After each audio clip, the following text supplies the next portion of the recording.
Thank you. Hello, I'm Chris Beetles. Welcome everybody, and welcome back, Harry Akroyd and John McEwen. I thought, it's quite recent. We've seen him, so familiar to me, and of course, I get the sensation of knowing you once more every time I look at the Oldie, which despite recent events, I look forward to with great glee every time. And there she is, Harry Akroyd, and then endless verbiage from John McEwen. It's an irresistible thing. To the leading illustrator gallery in the world. This is just the essence of illustration. This combination of words and pictures, I think, is just perfect. So, Arthur Rackham, Peter Pan, and J.M. Barrie, each a heart attack. Harry Akroyd and John McEwen, welcome back. And did you want to say something to us all? I couldn't. Go ahead. I was going to say, bird watching is just such a terribly difficult thing, because you just find out what the male of the species looks like, and then you find out the female looks completely different, and then you find that he changes his plumage in the winter, and then that the adolescent ones look different, juvenile, wrong word, or whatever, and it's just such hard work finding out about birds. But I like to feel that the pictures that I do are ornithology light, spelled L-I-T-E. And John's writing is also ornithologically light. I wasn't going to say ornithologically light. I was going to say that you come at it from not the ornithological angle, but from looking at it from literature and history and all those other things, which makes it so interesting. And so I badgered John some years ago to condense it, because he's got this really condensed way of writing where he can put an enormous amount of information into a very small amount of text. And I said, can you make it even smaller and even smaller and even smaller so that we can put it on our calendars, which he did most proficiently. And so then I said, well, that would be ideal for the next book. So you might have to just do a few more that you haven't done yet. So here we are. I made him work. And the other thing is that the one with the glasses on the stairs. I'm an idiot. No, I'm an idiot for putting it down there.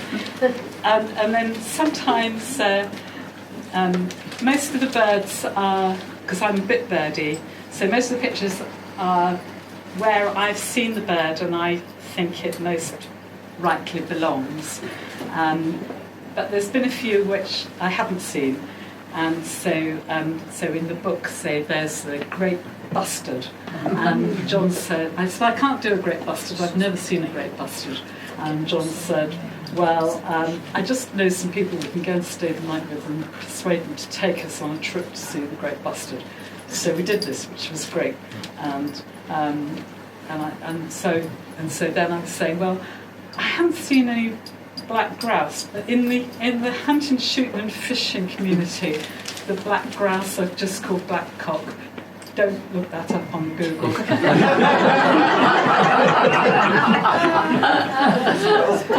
Anyway, so I'm going to see black grouse means that you have to get up at 4:30 in the morning, don't you, Cecilia, wherever you are, and go out in these sort of strange vehicles where you can flip the windows up and you can park in the right place somewhere in some distant bumpy track over a moor somewhere where the blackcock are all licking, and it's all these males, and the pictures over there, and you can see it later, but they've got white tails, and they sort of bounce around their backsides up and down, bouncing all these white bits just before dawn. so that any females flying over, they're kind of like landing lights saying, "Party, party, come down here." And they're sort of vying with each other, but they're cooperating in this at the same time. Anyway, so there we are, freezing cold in the morning, watching this, and suddenly this skylark, which normally you just see singing high above, going up and up and up and up and up, this skylark just landed in front of us on the ground and started singing, just standing on this tussock. And it sang non-stop for about 5 minutes or more. And it was absolutely delightful. And so the thing about bird watching is that you get unexpected joy around any corner. That's how I do. But your unexpected joy, so we're now going to toast you. Here's your intact glass to Carrie Akroyd and John McEwen. Now, we're open for some questions, but I need to put one first. Gilbert and Sullivan. Who goes first, W.S. Gilbert or Sullivan? Oh. No. Words or pictures? Words. Pictures. Pictures are worth 1,000 words. No, because... If it's pictures, you'd be saying, John, would you do the words, and he'd say, what is it? So John tells me which birds we're going to do next. And he organises it really well, so that, as I say, he doesn't get all his ducks in a row. There's a duck, and then a bird of prey, and then a songbird, and then one that perches, one that sings, one that perches, one that paddles, according to the season. Yeah. So John chooses the bird, and then tells me to get on with it. Yes, that's certainly a nice sort of juxtaposition. And you're always surprised by the new one. What's she going to do next? Yeah. But you decide. Well, I decide because I've got to write about it. So you need more time. I need a bit. That's very tough on I take a lot of time as well. That's my question. Well, Can I ask a question, yes, Carrie? Janice.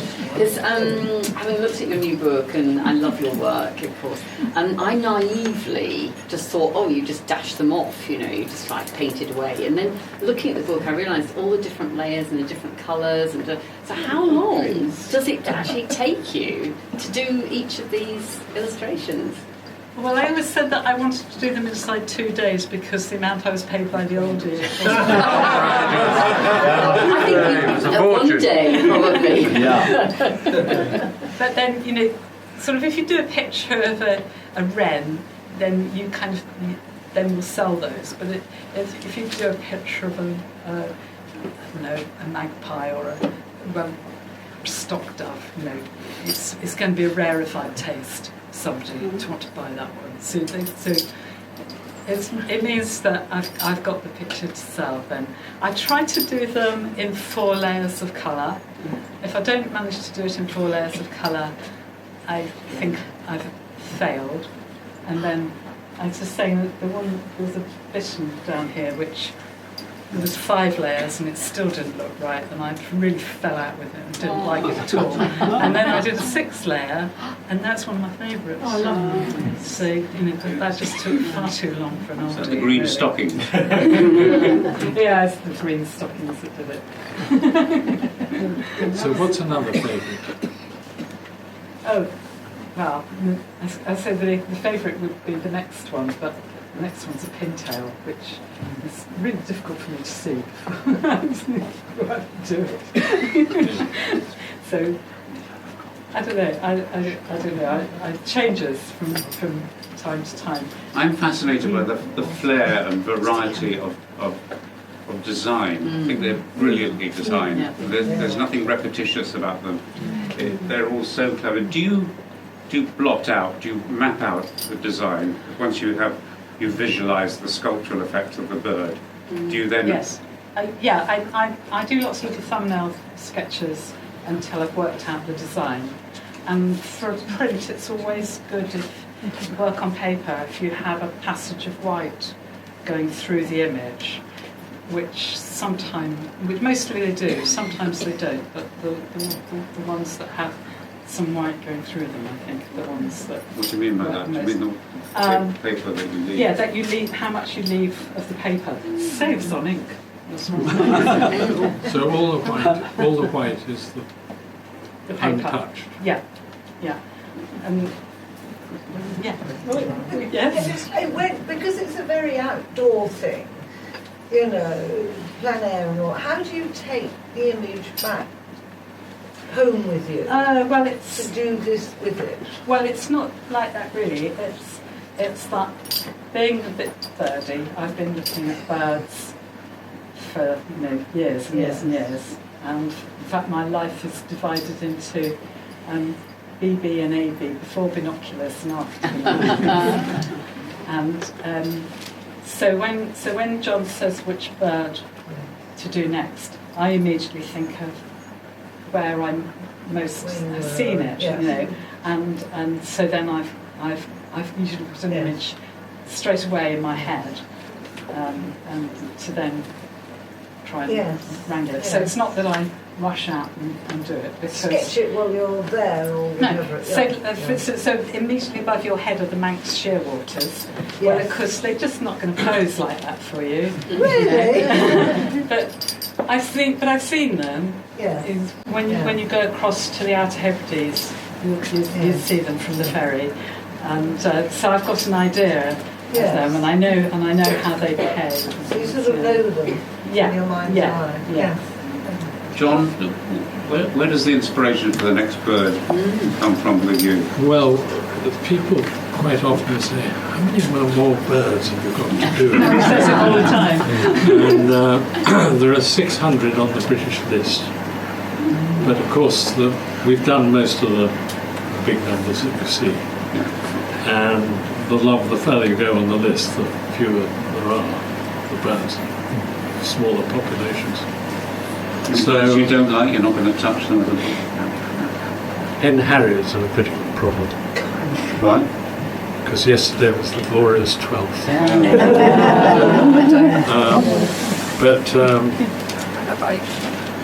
But on the whole, we sort of try to do a rare bird once in a while. But I'm looking forward to the hen harrier. You'll have a good go there. So, it depends. What's been the most popular bird? Tell me what's the fastest seller. It would have been the swifts and the swallows. Really? Yeah. I think you should do more of those. Well, I think we can go back to the beginning, because the oldest won't remember what happened 10 years ago. They're all dead. I don't remember what happened 10 years ago. Thank you, Paul. Anybody got anything else to say? Yes, please. Please? Question for John, if you don't mind. What do you think about what I consider to be a pest with the parakeets? Because they are such attacking birds. I love them. I love the parakeets. You love them? I agree with you. I think there are too many of them, and they take a lot of the nesting away from other tree creatures and sort of thing. And they're quite, I don't know, do they actually, people, I think I've read somewhere that they're very aggressive on bird feed. And there's too many of them. Far too many, they spread far too fast since I've It's a lived bit here. like kites, isn't it? They're all John's articles quite often include recipes. There we go. That's the answer. When you see a pair of green parakeets in butchers, they're of the time. So you would actually recommend I something like that? which I think understand they there is should a tacit, very quietly kept control in certain parts and things as we speak, Yeah, because they do so good. cause a lot of trouble. Yeah. Well, it's people who are overfeeding them. And all the feeding, you see, the mess. Although they told don't feed them, And they're very feed them. popular. as well. Instagrammable. No, not popular. They're very popular with people feeding birds, because they all come to them. Yes, there's Little Haven and Maida Vale. I'm not naming anybody, but parakeets are welcome. No, they are beautiful. They're joyous. They're beautiful. I've got an obvious question. What's your favourite bird, Gary, and your favourite bird, Johnny? You're only allowed to give one answer. Oh, that's not fair. I think I like best birds that kind of change their shapes. So like herons, which are sometimes all squatted down and sometimes all stretched up. So I think I like herons and egrets. And spoonbills, and great egrets, and cattle egrets. The family. Johnny, what's your... Pink-footed geese, especially in full cry. A huge skein at sunset or dawn. And where can we see them? Where? Norfolk. In winter. In winter, there's more. They're a rare bird in that there's more of them now than when I was a boy. Oh, right. They really flourish because they like sugar beet, the bit that we don't eat, the green leaves that they chuck out. They tidy up. Yeah. So let's have a spoiler. What's the next one in the Oldie magazine that we haven't bought yet? What did we just done? Black Gull, I think. Great Black black girl, yes. So what's done? The Terrible biggest predator. Yes. Or attacks the Manxshire waters, isn't it? Yes, well, I did wonder about having it eating bird, but then I try not to have two species in one picture. Yeah. And then just down at Dungeness, my friend came up from the beach with a dead catfish, and because she was going to draw it, it was really ugly. We left it on the decking of where we were staying, and the next morning it wasn't there, so we think the fox took it away. Anyway, that was. That's what the great black gull It's is. eating, yeah. Okay, I have a question. That's the bird that's in the next issue of the Oldie that the general public don't know about. But what's the one in the one after that that we at the Oldie You are don't still know. waiting for? Have you decided? Well, that's posing a problem. Well, Pintail problem. it's a pintail. It's a pintail duck, which they will arrive after I've done it.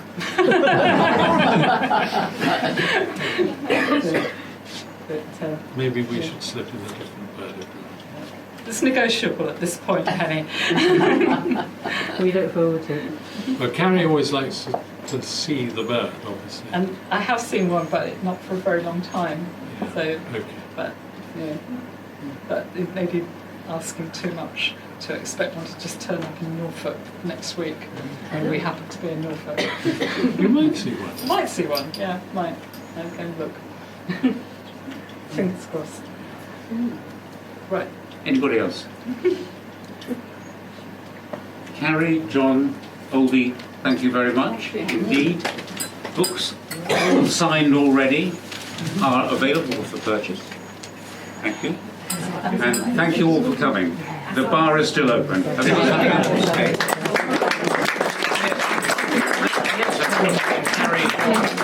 Carrie says the pictures are for sale as well. I didn't know that. But